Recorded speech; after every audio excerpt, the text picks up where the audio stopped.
Alright, well we're in Adelaide again and we're talking to Josh Coote, the owner of the second VR38. Oh, okay, second, yeah. Yeah, righto. The first one to make it to the track. The first one to make it to the track, shut up. Yeah. It's also a lot lighter and faster. But much more, not as pretty. Oh yeah, I mean mine's got aircon. But anyway, tell us about your build and where it started and where it's at now. Right, well, where it started was a stock 86. It was road registered. Road registered stock 86. I bought it just to have some fun at the track in. I was going pretty well in that car, and I want to do some world time attack with it. I ended up putting a VQ37 natural aspirated motor in there, just because I wanted a bit more power, but I didn't want to go turbo or supercharged and whatever.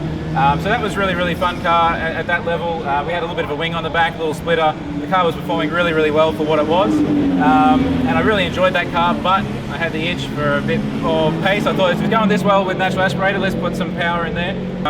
Looked at the twin turbo in the VQ37, but decided that wasn't the safest bet, so I went with a VR38. And it's been working really well. The engine's been really reliable. We haven't had any issues with the engine. It just went in just before World Time Attack last year, and basically I got it checked over the Christmas break, but it's been fine, no issue. So it's making 1,006 horsepower at the rear wheels on a hub dyno.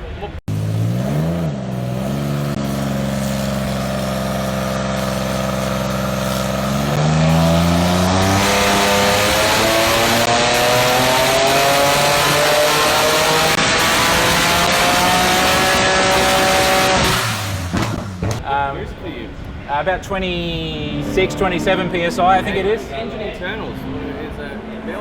So the... Standard 3.8. Yeah, 3.8. It's still a 3.8 litre. I decided to do the basics to make it a bit more reliable. So we put Carrillo and CP helped me out a bit with that. So we got some rods and pistons in there. We got some ARP head studs, Cosworth head gasket, and just some, we got Kelford helped us out with some camshafts and valve springs. For ages I've been with Garrett and I always knew their models, and I haven't learnt the Borgwarner stuff yet, but I must say the Borgwarner thing, the turbos, they've worked really well. They're not a very big turbo. These ones? No, externally gated, but they're at about a 500, 550 horsepower turbo. Yep. I've got two of them on there, and they're working really well. They spool on nice and early. They're carrying power all the way through the rev range.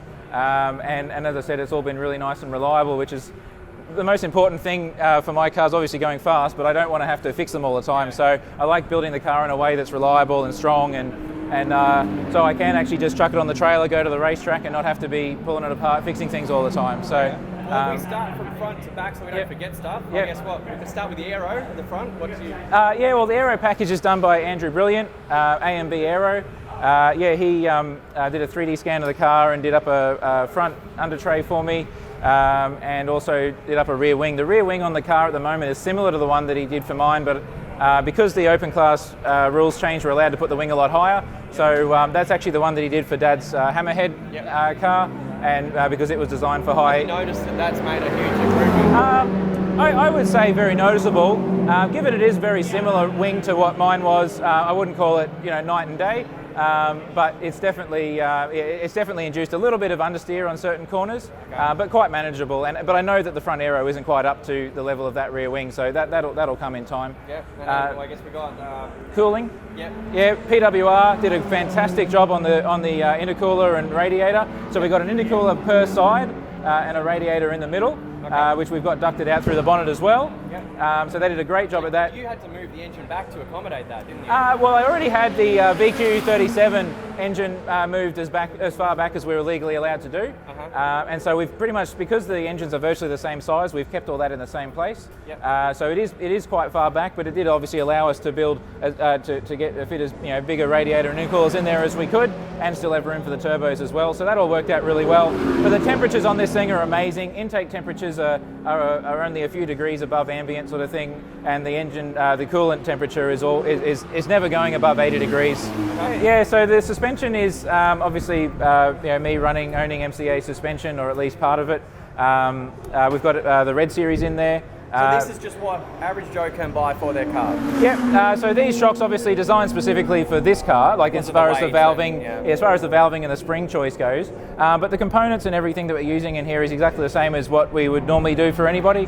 And I've actually wanted to prove a point with this car. The entire underneath of the car, suspension-wise, arms, bushes, sway bars, cross members, and everything like that is completely unchanged. It's all factory, even factory bushes and everything. Okay.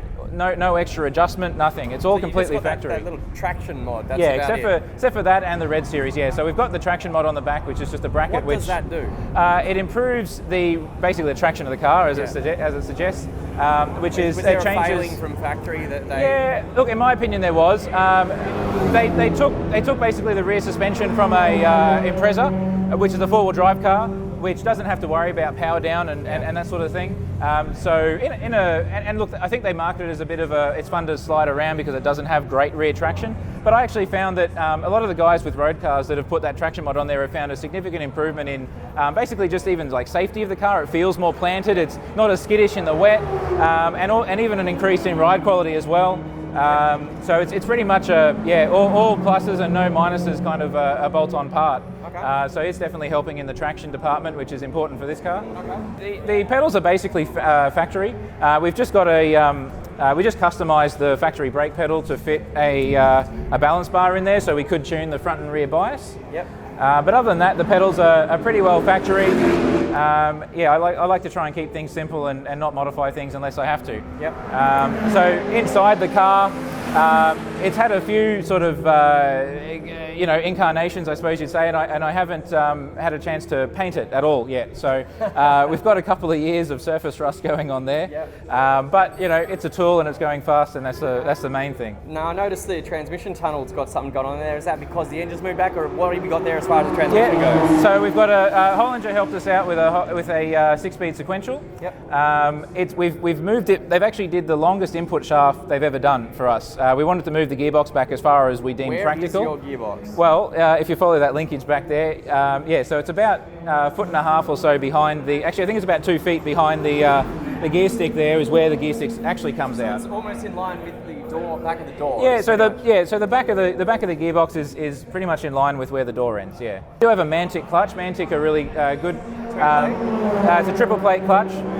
They've helped me out with this car through every stage of its build, back when it was an FA20, VQ37, and now this as well. Yep. So they've helped me out with clutches with that, and they've always performed really well. But also one of the important things is that it's an easy to use clutch. You could drive around this clutch in town, no problem at all. Yep. It's a triple plate clutch, but it's nice and easy to control. You can feel the bite point really well, and really, really nice clutches.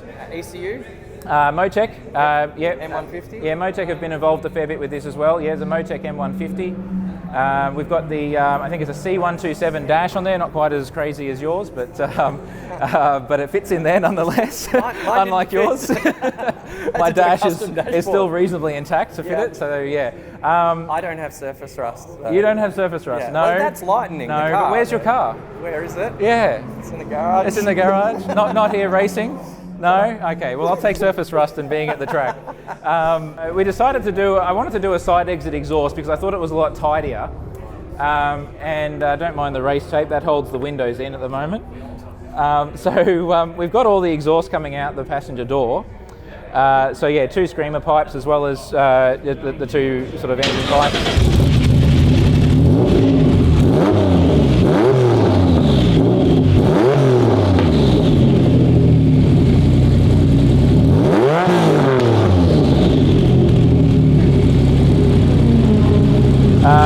We've got a muffler per pipe still. I didn't want to make it too obnoxious, but it actually keeps. Those side pipes aren't obnoxious at all.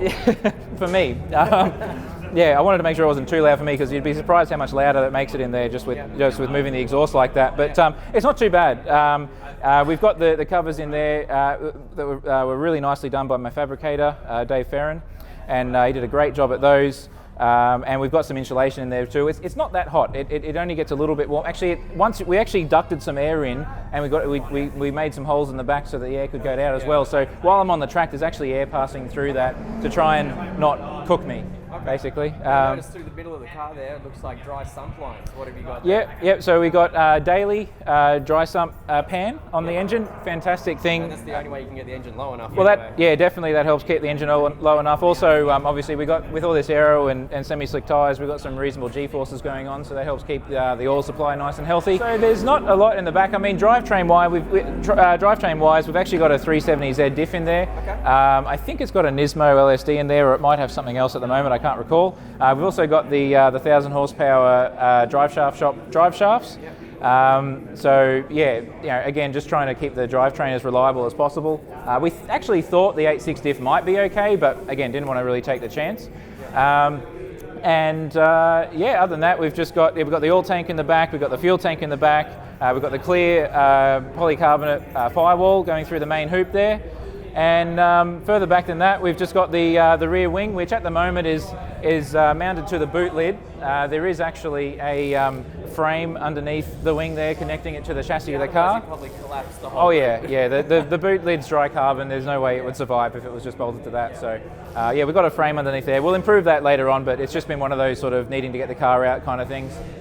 Brakes wise, I was just looking, they're not even no, well, it's actually a little bit more full on the front at the moment, because I borrowed the Hammerhead's AP brakes, because this track, I saw the track layout and I was like, man, there's going to be some 1 kilometre straight. Yeah. Do you know what speeds you're getting down the I was hitting 280 before, but I still was nowhere near my braking markers, so I'd say probably 285, 290 maybe. It's geared to about 320. Okay. I wanted to make sure we weren't pinging off the revs, while getting to sort of that close to that 300 mark, as I knew at Eastern Creek last year we were still hitting 285. And this year, next time I hit that track, will be even better again, because we've improved traction a lot since then.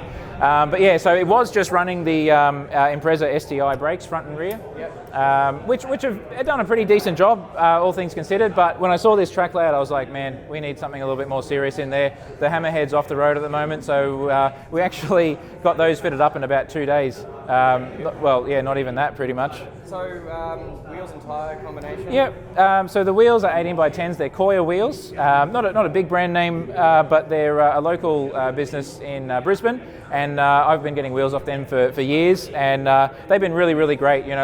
I remember one time we had a buckled wheel on a guy that was working for me, his car. We were about to head to Phillip Island. We only figured it out the day before we left. I rang him up that Arvo. I said, can you do me another wheel? 10 o'clock the next day, we had a wheel. We're on our way. So if I had Works or Rays or something like that, as much as they're a nice wheel, sometimes it's not practical. Yeah, thank you very much for taking us through all the car. That's a pretty impressive kit, and I'm a little bit jealous because you actually get to drive yours and I get to look at mine in photos. So you'll get there one day. Thanks again, mate, and good luck you. out there. We'll love to tag along for some laps, so show us some footage and we'll throw that in. Cool. All right, guys. No worries.